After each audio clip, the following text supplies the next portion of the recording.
So I decided, oh, I'll go to work full-time as an engineer. And then at nighttime, I'll go to law school, which was just a ridiculous, just if you have that idea, don't do it.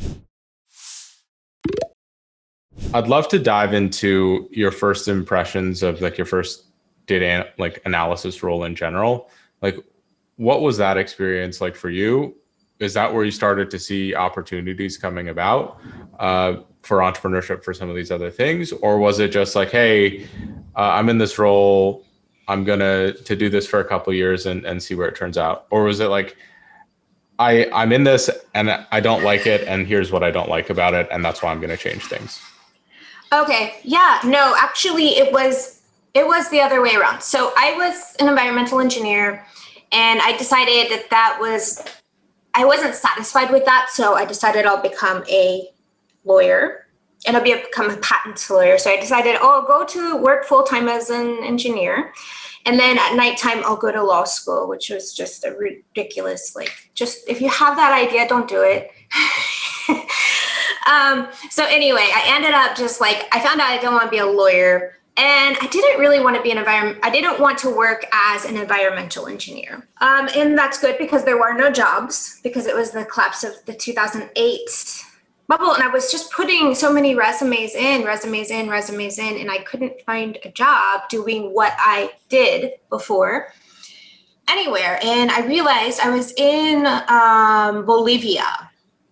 It was 2011. I had gone down to La Paz, Bolivia, and I was on this hostel floor thinking, and then it hit me how futile my job search efforts were. So I realized, okay, I had put in about 600 applications for another environmental engineering job. No, I didn't know how to do job searches really very well either, apparently. Well, the landscape then was also very different. I mean, LinkedIn wasn't as popularized. Well, actually, at that same time, I got a book finally after all of that, and I learned the digital approach to job searching. It still works today, and I got a job right away. I put in 4 CVs, and I had 3 interviews and a job right away.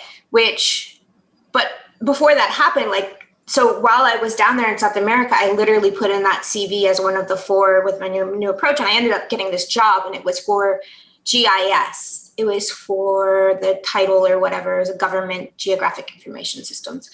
But I had already decided because, so the kicker was not only had I put in 600 resumes, I was working as a legal secretary because that's the only thing I could find for $8 an hour. So I was working 40 hours a week and then all night putting in CVs. Hadn't gotten a job.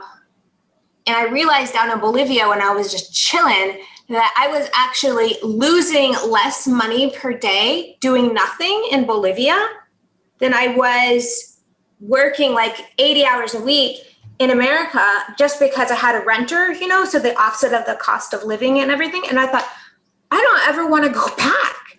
So why the hell am I going to go back, work 80 hours a week, make $8 an hour, never get a job? Why don't I just start my own online business and just never go back? And so I actually decided that was a ridiculous idea to be living in America, that lifestyle. And I decided to start my own business. But then I got that job, right. So I went back, but I already had made up my mind that I'm going to start an online business and travel the world.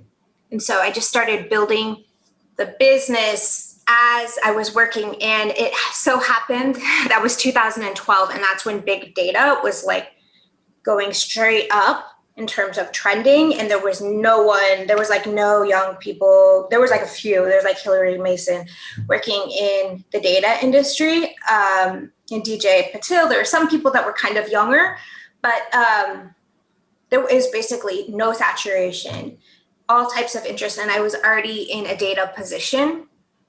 So it could turn that into programming, building statistical models in Python and stuff. I could kind of take the job I had and turn it into what I needed. And so I just, but that was all for the intention of, once I got my engineering license, to quit my job and to move to Koh Samui. And here I am 8 years later.